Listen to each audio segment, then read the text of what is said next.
बिस्मिल्लाहिर्रहमानिर्रहीम। अस्सलामुअलैकुम। News analysis की नई एपिसोड के साथ मैं हूं सैयद आरिफ बहार। नाजरीन, मेरी ख्वाहिश होगी कि गुफ्तगू के आगाज़ पर आप इस चैनल को सब्सक्राइब करें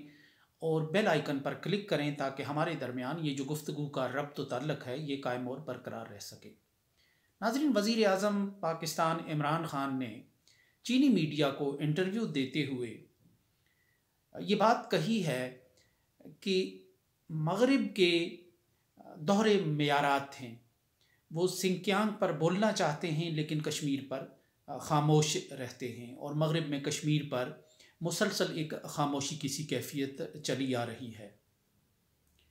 जबकि जब भी उनसे ज़िक्र किया जाए इस हवाले से तो वो हमेशा सिंकियांग के मुसलमानों का किस्सा लिए बैठते हैं। उन्होंने इस हवाले से जो कश्मीर की अंदरूनी सूरत हाल है इस वक्त, उस पर भी बात की कि वो एक जेल की सी शक्ल इख्तियार कर गई है और एक 90 लाख जो आबादी है वो 8 लाख फ़ौजियों के रहमो करम पर है। लेकिन इसके बावजूद मगरिब में इस हवाले से कोई अमली और ठोस काम नहीं हो रहा। उन्होंने अमन के जो के लिए कश्मीर के तनाज़े की जो एक ख़तरनाक हैसियत है उसका भी ज़िक्र किया।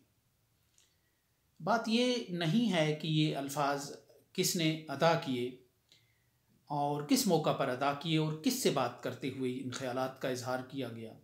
असल सवाल ये है कि वाकई मगरिब जिन असूलों की बुनियाद पर अपना काम करता था, अपने एजेंडे को आगे बढ़ाता था, अपनी तहज़ीब के लिए दुनिया में स्पेस पैदा करता था, अपने नारों को दिलकश, दिलरुबा और हसीन बनाकर पेश करता था, उनमें एक नारा इंसानी हकूक़ और शहरी आज़ादियों का भी था, जो तीसरी दुनिया के लोगों के लिए, पसमानदा कौमों के लिए और मजबूर, मखहूर और गुर्बत का शिकार लोगों और तहज़ीबों के लिए एक पुरकशिश नारा होता था। उन्हें एक उम्मीद भी इसमें नज़र आती थी कि जब वो कभी हालात के जबर का शिकार होंगे तो मगरिब में महज इंसानियत की बुनियाद पर सोचने वाली तंजीमें, इदारे, चूँकि अब एक मुसलसल और सदियों की मेहनत के बाद, काविश के बाद मजबूत हो चुके हैं, तो वो उनकी मदद को आएंगे, वो उनके लिए आवाज़ बुलंद करेंगे, वो जालिम का हाथ रोकने में अपना एक किरदार अदा करेंगे। ये एक उम्मीद थी, ये एक परसेप्शन थी, ये एक हौसले की बात थी दुनिया भर के लोगों के लिए। लेकिन कुछ अरसे से, बिलखसूस 9/11 के बाद जो एक तकसीम हुई दुनिया की, जो मफादात की एक नई लकीर उभरी, जो मुखालिफ और मुवाफिक की एक के दरमियान एक नई हद फासिल कायम हुई, उसने बहुत कुछ बदल कर रख दिया। उसने इंसानी हकूक़, शहरी आज़ादियों, जमहूरियत और इस तरह के जो खूबसूरत नारे थे, यानी जो मगरिब की मौजूदा जदीद जो शक्ल बनी है मगरबी तहज़ीब की सनती दौर के आगाज़ के बाद, जो उसमें एक हसीन चीज़ें थी, जो पुरकशिश चीज़ें थी, उन तमाम की तशरीहात को बदल कर रख दिया गया। यानी एक जो दहशतगर्दी के नाम पे एक जंग लड़ने का एक डोल डाला और एक बयानिया खड़ा किया गया, उसमें ये सारी ताबीरात और तशरीहात और इस्तिलाहात जो है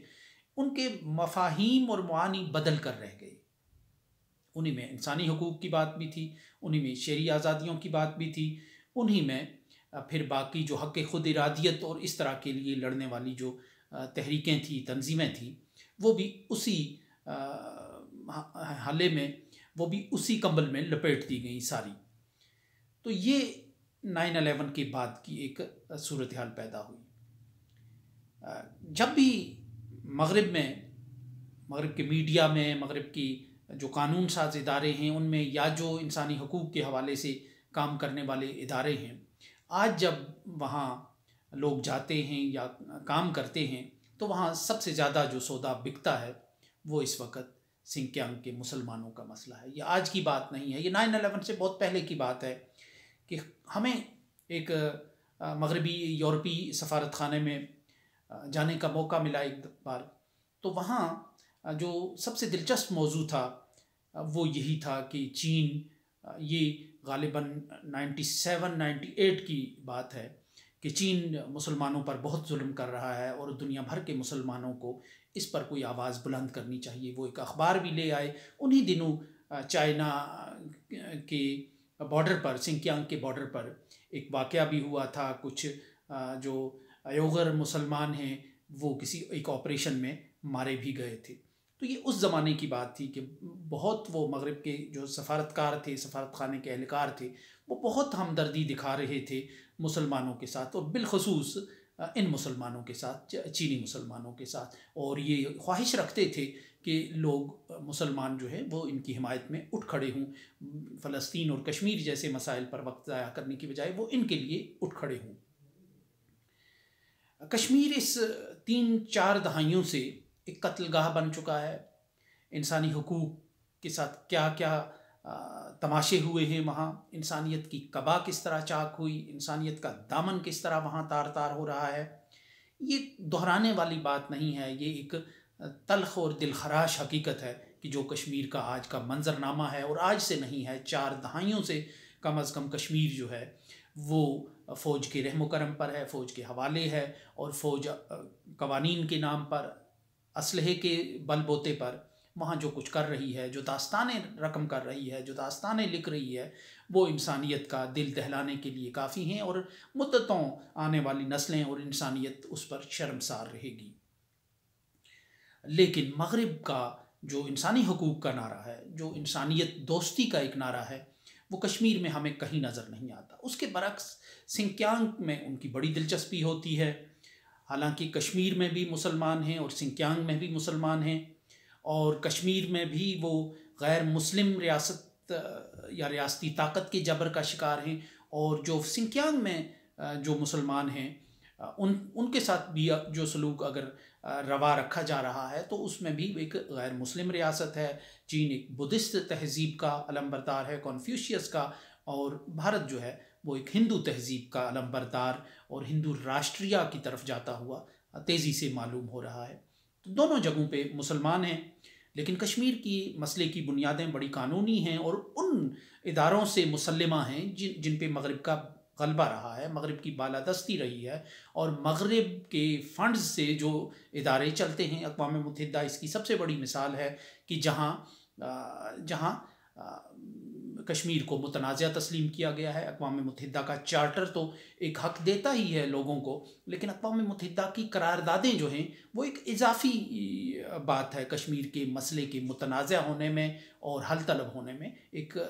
बात है। और ख़ुद मगरबी जो ममालिक के नुमाइंदे हैं वो इस पूरे अरसे में, इब्तदाई सफ़र के ज़माने में, कि जब ये तनाज़ा नया नया शुरू हुआ था और जंगें हो रही थी पाकिस्तान और भारत के दरमियान, तो वो इस पर बोलते थे, वो अपना इनपुट देते थे, वो इन करारदादों और दूसरे जो डिबेट में पूरी तरह हिस्सा लेते थे। और फिर एक प्रोसीजर हुआ जो डिक्सन प्लान है, प्रोफेसर जो डिक्सन हैं उनको ज़िम्मेदारी सौंपी गई, और बहुत से जो जितना भी एक प्रोसीजर इब्तदा में हुआ वो पूरी आलमी कम्युनिटी की मर्ज़ी और मंशा से हो रहा था। तो ये सूरत हाल सिंकियांग में नज़र नहीं आती है। यानी इस तरह का एक जो कानूनी बैनुल-अक़वाम के तहत और बैनुल-अक़वामी इदारों के तहत जो एक मुसल्लिमा तहरीक है वो सिर्फ़ कश्मीर की है। सिंकियांग के मुसलमानों का मामला उनकी तारीख़ से, उनकी तहज़ीब से, उनके माजी से तो जुड़ा हुआ है, लेकिन जो जदीद दुनिया है और जो कानून बैनुल-अक़वाम इस वक्त राइज है उसमें उनकी वो हैसियत नहीं है जो कश्मीर की तहरीक की है, कश्मीर के लोगों की है, उनके मुतालबात की है, उनके मसाइल की है। लेकिन इसके बरक्स, इसके बावजूद, इस सारी सूरत हाल के बावजूद जो मगरिब का फोकस है वो सिंकियांग पर है। और इसकी वजह क्या है? इसकी वजह यह है कि दोनों जगहों पे मुसलमान तो हैं, लेकिन इसकी वजह यह है कि जो कश्मीर में मजालिम कर रहा है वो भारत है, और भारत इस वक्त मगरिब की आँख का तारा है, और भारत का हर जुल्म व सितम इस पर्दे में लिपटा हुआ है, इस पर्दे में गवारा है, इस ऐनक में और इस खुर्दबीन में देखने से भी वो नज़र नहीं आता। भारत का कोई भी जुर्म है, वो जंगी जराइम हो, वो इंसानियत के कत्ल का, इंसानियत की धज्जियाँ उड़ाने का भी कोई इक़दाम हो, वो शहरी आज़ादियाँ ख़त्म करने का इक़दाम हो, वो इस जदीद दौर में इंटरनेट जैसी सहूलत छीन लेने का भी कोई इक़दाम हो, तो तब भी वो इक़दाम जो है वो मगरिब के लिए कोई काबिल एतराज़ नहीं होता। मगरिब उस पर बोलता नहीं है, उस अंदाज से नहीं बोलता है जिस अंदाज से सिंकियांग के मुसलमानों का, वहाँ होने वाले मजालिम का तज़किरा किया जाता है। एक दौर था कि मगरिब के आज़ाद ज़मीर इंसान, आज़ाद ज़मीर लोग भी वहाँ पैदा होते थे, किरदार पैदा होते थे जो कश्मीर पर बोलते थे। लॉर्ड एवरबरी एक मशहूर शख्सियत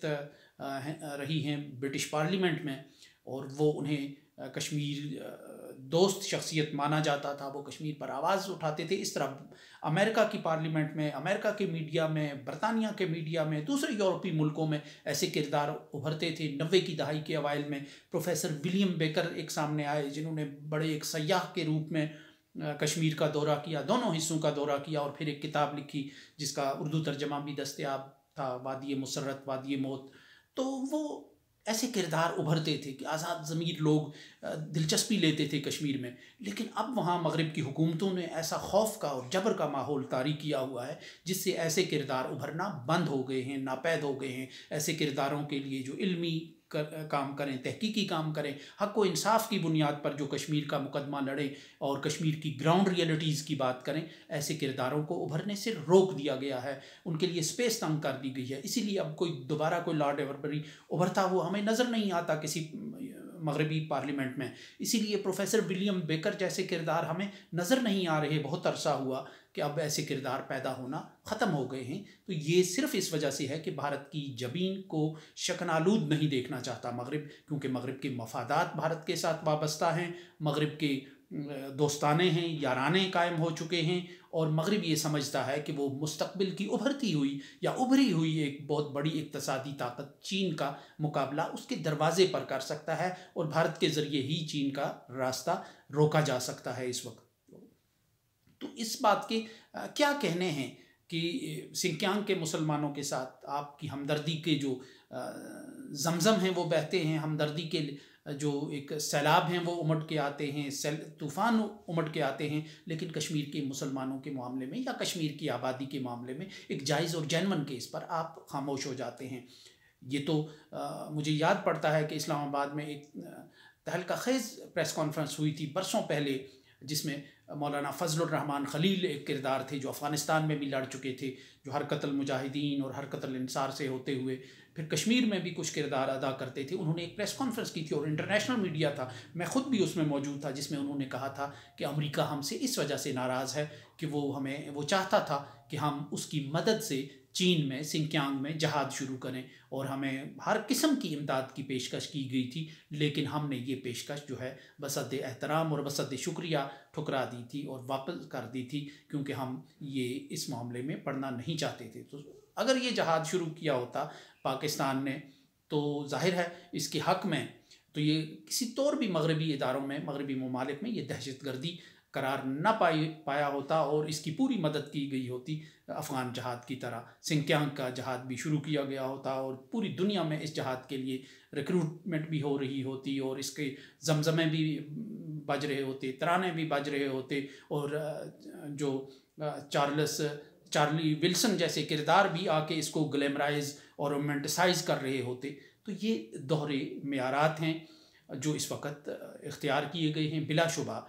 यही कश्मीर का कसूर है कि कश्मीर एक मजबूत काज और एक मजबूत केस के बावजूद वो मगरिब के लिए इस वक्त पसंदीदा नहीं है, और जो सिंकियांग है वहाँ चूँकि मगरिब के इस वक्त सबसे बड़े जो मुखालिफ और हरीफ के तौर पे जिसको देखा जा रहा है, वहाँ उसके मफादात को ज़ख्म पहुँचती है, वो बदनाम होता है। तो इसलिए मगरिब सिंकियांग के मुसलमानों में बड़ी दिलचस्पी रखता है, उनसे बहुत हमदर्दी रखता है, उनसे बहुत ताल्लुक़ खातिर ज़ाहिर करता है, और वहाँ इंसानियत तड़पती है, वहाँ उनकी जो इंसान दोस्ती है उसके चश्मे जो है वो उबलते नज़र आते हैं। तो मगरिब का ये दोहरा मेयार वक्ती तौर पर तो शायद दुनिया के मज़लूम लोगों को नुकसान पहुँचाने का बायस बन रहा हो, लेकिन ख़ुद ये मगरबी तहज़ीब का एक जो हुस्न था, जो एक जदीद मगरबी तहज़ीब की एक कशिश थी और जो इसका एक हुस्न था, ये उसको भी मांद करता जा रहा है। सो इसके साथ ही इजाज़त दीजिए। अल्लाह निगहबान।